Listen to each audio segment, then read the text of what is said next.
देखिए, as far as Hindu minority act is concerned, section 8 के ऊपर जब हम डिस्कशन कर रहे हैं तो एक 2026 का जजमेंट बहुत इंपॉर्टेंट है। मैं अभी, मेरा एक काम होता है जब भी किसी सेशन के अंदर हम जाते हैं, किसी सब्जेक्ट के अंदर जाते हैं और क्लासेस शुरू होती हैं, तो उसके लेके कुछ भी जो पिछले 1 साल में हुआ है उसके बारे में हम पढ़ते हैं, जजमेंट्स देखी जाती हैं। और एक अभी रिसेंट जजमेंट मुझे इस पे मिला, तो रिसेंट जजमेंट है तो हमें डेफिनेटली इसको फॉलो करना चाहिए। और केस का टाइटल आप लोग लिखेंगे, it is Shefali Chakraborty. Spelling ठीक लिखिएगा, है ना, शेफाली मत कर देना। मतलब है ये शेफाली ही है, ठीक है ना, मैंने है ये शेफाली ही है, शेफाली चक्रवर्ती, लेकिन वो फाली जो है ना वो पीएच करके आ गया। Shefali Chakraborty versus state of West Bengal 2026। Now, as far as this latest judgment, that is Shefali Chakraborty versus state of West Bengal is concerned, 2026 का बड़ा एक recent जजमेंट है। क्यों ये जजमेंट आज हमारे लिए इंपॉर्टेंट है और इस सेशन में इसको डिस्कस करना बहुत ज्यादा इंपॉर्टेंट है हमारे लिए? उसका कारण है कि इसमें ऑनरेबल सुप्रीम कोर्ट ने कुछ प्रिंसिपल्स दिए। जब हम सेक्शन 8 पढ़ रहे हैं तो हमने देखा कि माइनर की प्रॉपर्टी को गार्जियन जो है वो जनरली ट्रांसफर नहीं कर सकता। कुछ चीजें, कुछ ट्रांसफर्स करने के लिए आपको कोर्ट की परमिशन चाहिए। कोर्ट परमिशन कब देगा? वो रूल हमने अभी पढ़ा कि एविडेंट एडवांटेज या लीगल नेसेसिटी के बेसिस पे ही कोर्ट परमिशन देता है, otherwise the court is not going to grant permission.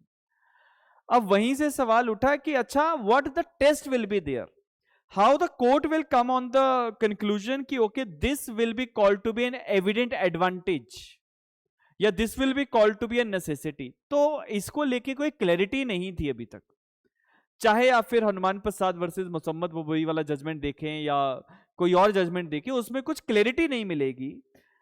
लेकिन सुप्रीम कोर्ट ने इस रिसेंट जजमेंट में प्रिंसिपल्स दिए और ये बताने की कोशिश करी कि कोर्ट को जब ये डिसीजन लेना है, निर्णय लेना है कि ये माइनर की प्रॉपर्टी को क्या गार्जियन एलिनेट कर सकता है कि नहीं कर सकता है, और ये परमिशन देना है या नहीं देना है गार्जियन को, तो उसको लेके क्या प्रिंसिपल्स होने चाहिए उसके ऊपर बात करेंगे। डिसीजन जो है वो 4 जून 2026 का है, बहुत पुराना डिसीजन नहीं है ना। अभी डिसीजन आए हुए कितना समय हुआ? 1.25 महीना। और honourable justice Sanjay Karol and honourable justice N Koteswar Singh का ये डिसीजन है। आई विल नॉट से कि आप जजेस का नाम लिखें, मैंने आपको हैंड आउट दिया है। 2 जजेस बेंच में, आपको जजेस का नाम याद रखने की जरूरत नहीं है।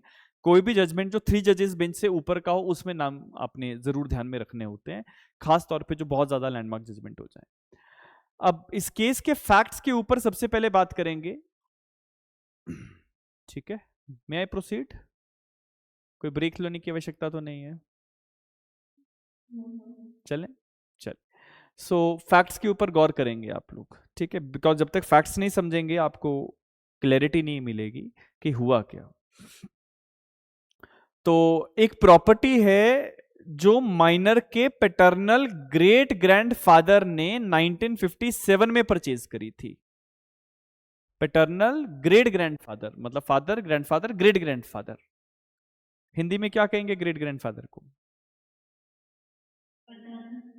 परदादा, ठीक है। अब आगे लिखा है कि after successive deaths in the family including the minor's father in 2018, the minor inherited an undivided share in the property।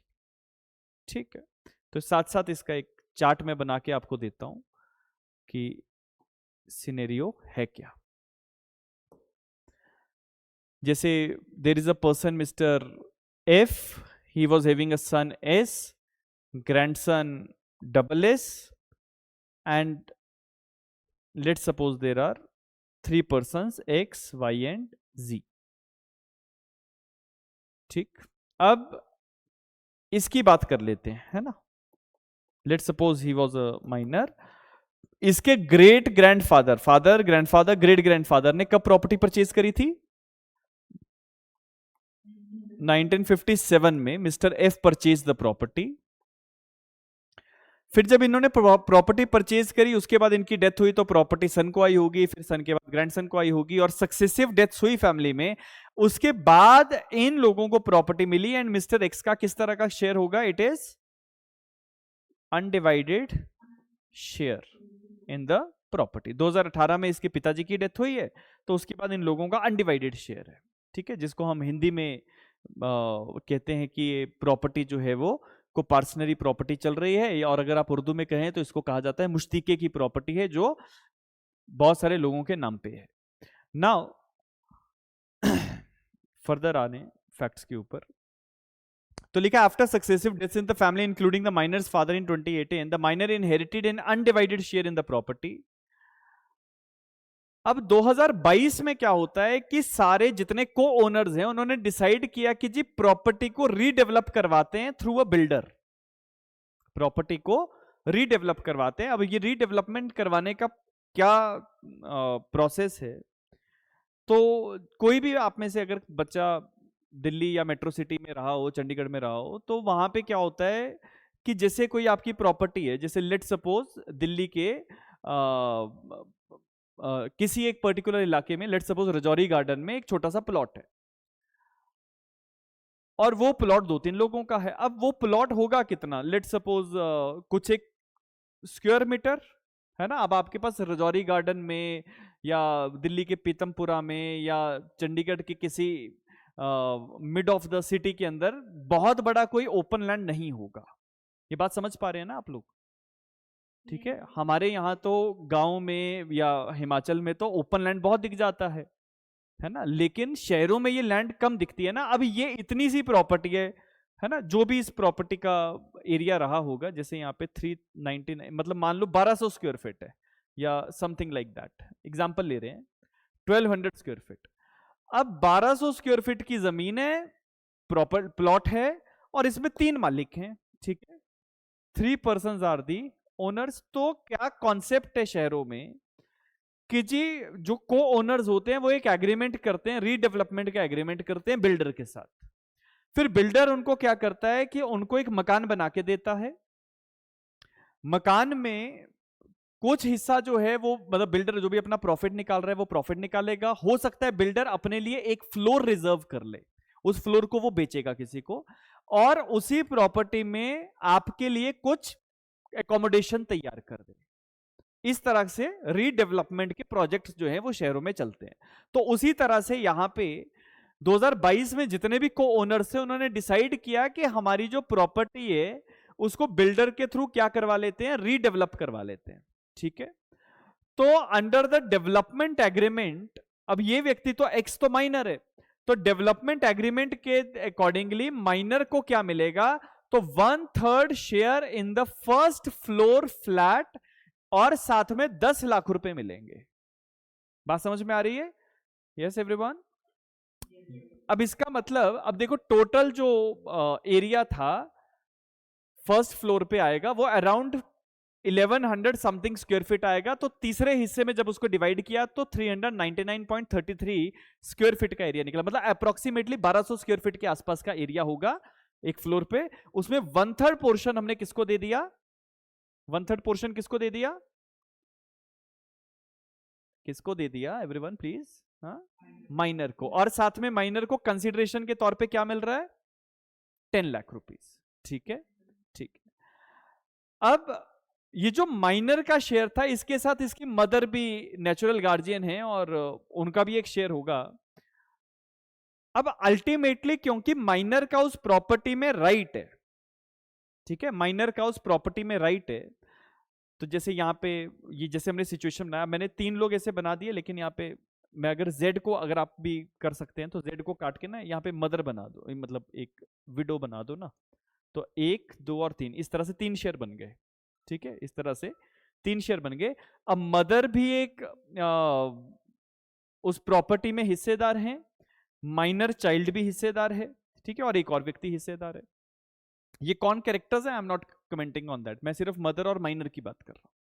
अब आप मुझे एक बात बताइए कि बेशक उस प्रॉपर्टी में वो 1200 स्क्वायर फीट के अप्रोक्सीमेटली जो एक प्लॉट होगा उसमें माइनर का 1/3 शेयर निकल रहा था, ठीक है, और क्योंकि ये माइनर का शेयर है तो इसको लेके क्या कोई गार्जियन किसी भी तरह की ट्रांजैक्शन कर सकता है? बिना कोर्ट के परमिशन के? सिर्फ लीज कर सकता है 5 साल के लिए मैक्सिमम, राइट राइट। लेकिन उस प्रॉपर्टी पे sale, mortgage, charge, exchange, gift नहीं कर सकता, ना अदरवाइज प्रॉपर्टी से डील किया जा सकता है। तो अब हम जो रीडेवलपमेंट की बात कर रहे हैं, रीडेवलपमेंट की बात कर रहे हैं, तो वो किस में जाएगा? Sale, mortgage, charge, exchange, gift में जाएगा या अदरवाइज में जाएगा? अदरवाइज में जाएगा। सेक्शन 8 कहता है you can not otherwise deal with the property without the permission of the court, क्योंकि प्रॉपर्टी का स्ट्रक्चर चेंज होने वाला है यहां पे। तो जो इसकी मदर हैं उन्होंने कोर्ट से परमिशन मांगने के लिए एप्लीकेशन लगाई कि सर हमें परमिशन दे दीजिए, तो हम यहां पे ये प्रॉपर्टी जो है इसको रीडेवलप करवाना चाहते हैं थ्रू बिल्डर। तो लिखा है that since the mother share was involved, his mother natural guardian sought prior permission under section number 8 of the Hindu minority and guardianship act. अब मसला कोर्ट में पहुंचा, तो जब मसला कोर्ट में पहुंचा तो डिस्ट्रिक्ट कोर्ट ने सबसे पहले जब इस मैटर को सुना, क्योंकि district court is competent, because जिस कोर्ट की जुरिसडिक्शन में प्रॉपर्टी होगी वो कोर्ट जो है ऐसे मैटर को सुनेगा। ये हमारे सेक्शन 8 के सबसेक्शन 5 में भी लिखा हुआ है। तो डिस्ट्रिक्ट कोर्ट ने जी परमिशन देने से मना कर दिया। डिस्ट्रिक्ट कोर्ट का कहना था कि जी ना कोई लीगल नेसेसिटी है, ना कोई एविडेंट एडवांटेज हो रहा है, तो क्यों दे, why the permission to be granted. मैं यहीं पे 2 मिनट के लिए रुक जाता हूं और मैं आपसे पूछता हूं कि आप लोगों का विजडम इस चीज को, इस फैक्ट को समझते हुए क्या कहता है? Do it is going to give any advantage to the minor और not? Please, I want you people to give answer of this. होगा बेनिफिट? क्या बेनिफिट होगा सितांशु, बताएंगे थोड़ा सा?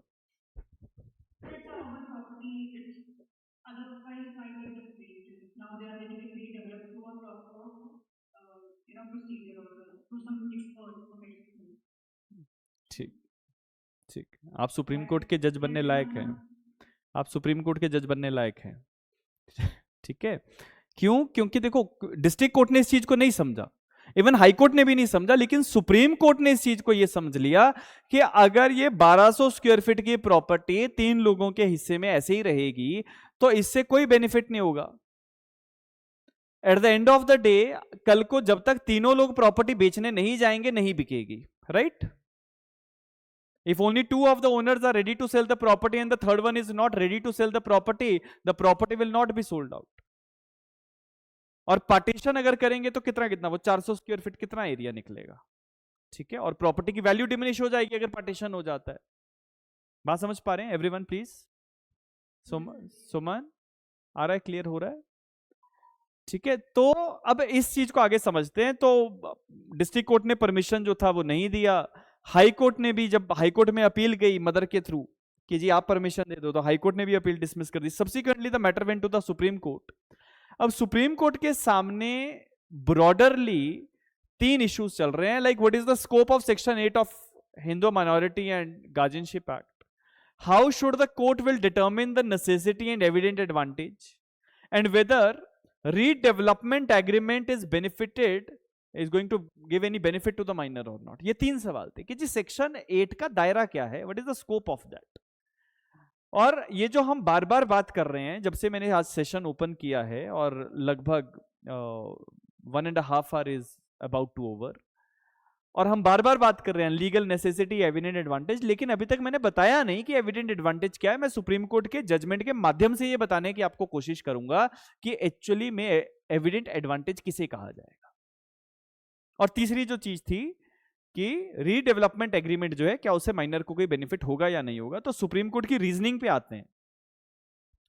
सुप्रीम कोर्ट ने कहा कि देखो, ऑब्जर्वेशंस पे आ रहे हैं, तो अनडिवाइडेड शेयर जो है, जो आपका 1/3 शेयर है लैंड में, उसकी अदरवाइज प्रैक्टिकल यूटिलिटी बहुत कम है। जैसे हमने अभी बात करी, अराउंड 1200 स्क्वायर फीट का वो एरिया है और माइनर के हिस्से में 1/3 आ रहा है, तो 399.99 समथिंग है ना। तो अगर अनडिवाइडेड शेयर अगर आप देखें तो उसकी प्रैक्टिकल यूटिलिटी बहुत ज्यादा कम है। दूसरा कि whereas ownership of the constructed flat plus cash consideration provides an immediate and tangible benefit, कि जी कल को अगर बिल्डर वहां पे रीडेवलपमेंट करता है, कंस्ट्रक्शन करवाता है, और कंस्ट्रक्शन करके आपको एक फ्लैट में पूरा पोर्शन मिल रहा है, साथ में 10 लाख रुपया कैश आपको मिल रहा है, तो साहब ये बेनिफिट है कि नहीं है? टेंजिबल बेनिफिट है, दिख रहा है। आप कल को कहोगे कि ये फ्लैट मेरा है। ये नो, ये नो प्लीज, है ना?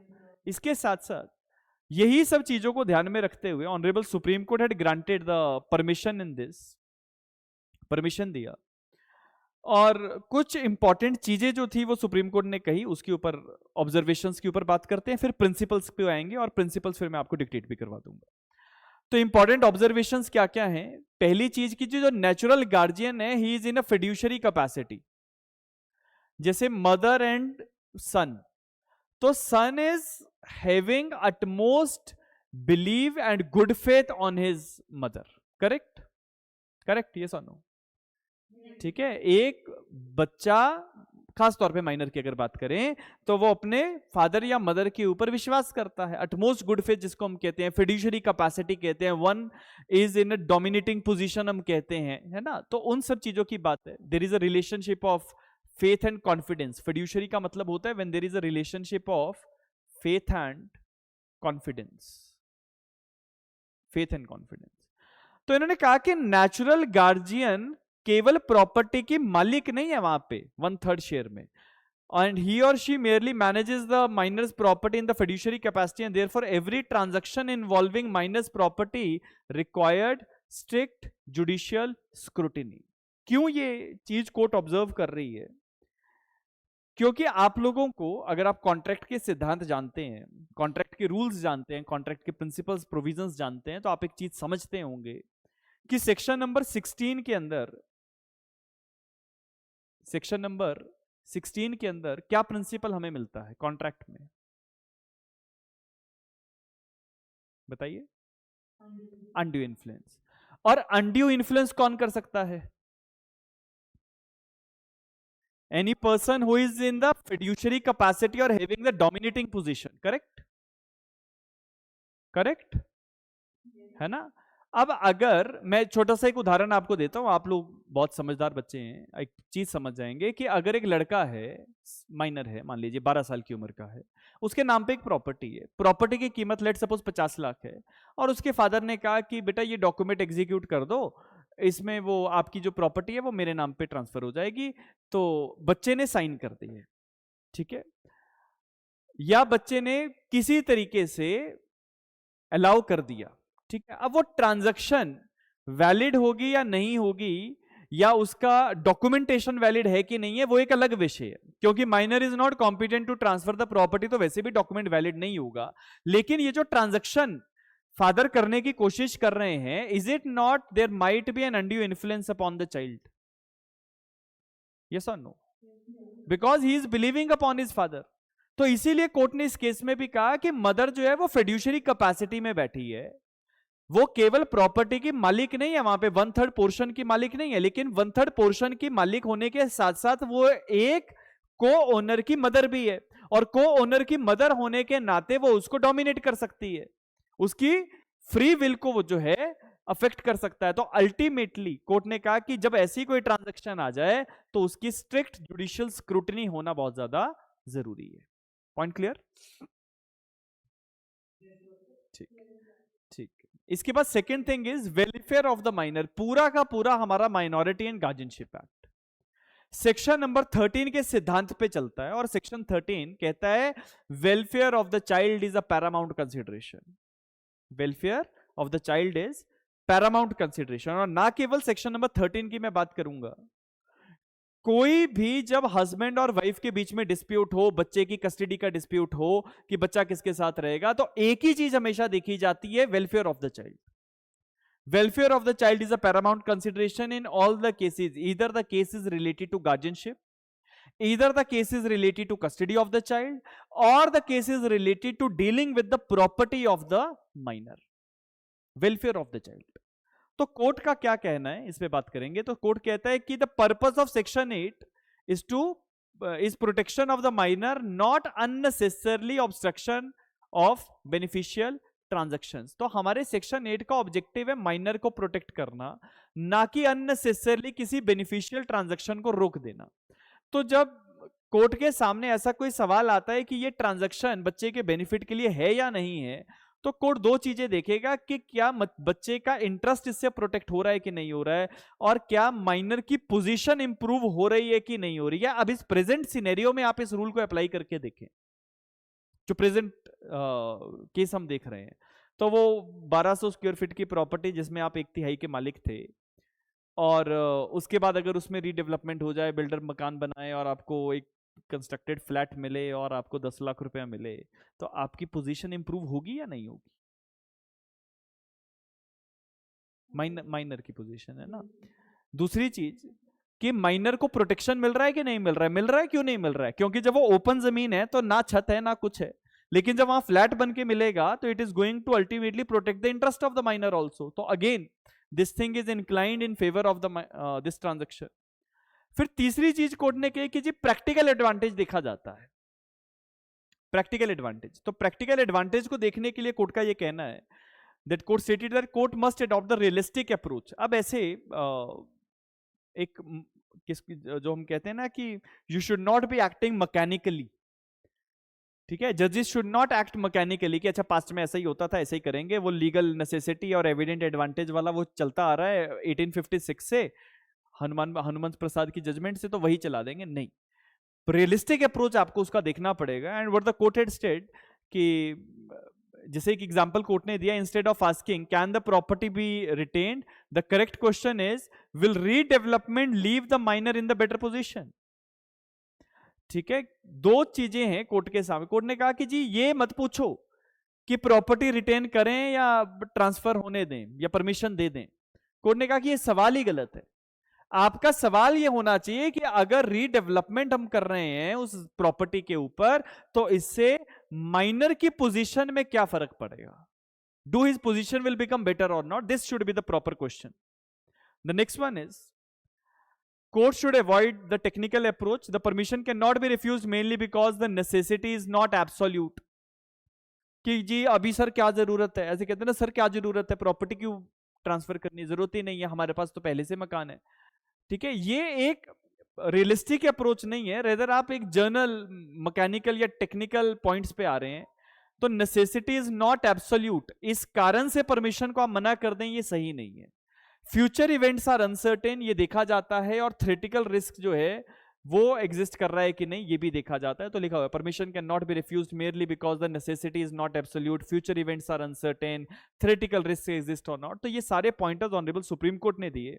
और कोर्ट का ये कहना है कि जब भी इंक्वायरी करेंगे तो inquiry should be there whether there is an evident advantage or not. अब सवाल यही था कि एविडेंट एडवांटेज क्या है, तो उसी सबको लेके कुछ प्रिंसिपल्स देने की बात हुई। प्रिंसिपल्स लिखवा रहा हूं, आप एक एक करके यहाँ पे देखते जाइए। ये समराइज करके रखे गए हैं, जजमेंट काफी बड़ा है, ठीक है, लेकिन समराइज करके यहाँ पे हमने रखा है।